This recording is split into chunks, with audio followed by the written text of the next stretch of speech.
اللہم انی اعوذ بک من الخبث والخبائث. پھر جب باہر آؤ پہلے کون سا قدم رکھو؟ دایاں قدم. دعا کون سی مانگو؟ الحمدللہ الذی اذھب عنی العذاب وعافانی. مسجد میں آئے پہلے دایاں قدم رکھو. اگر یہاں تم نے غور نہیں کیا، توجہ کرو ذرا. اپنی تاجر برادری سے کہتا ہوں، کاشتکار بھائیوں سے کہتا ہوں، اپنی برادری سے کہتا ہوں، ہم غفلت کرتے ہیں.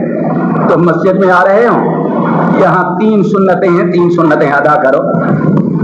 جب مسجد میں آئے ہو تم نے جوتا اتارنا ہے، پہلے بایاں جوتا اتارو. توجہ کرو، یہ بایاں پاؤں اتار کے جوتے پر رکھو، پھر اپنا دایاں پاؤں اتار کے مسجد میں رکھو.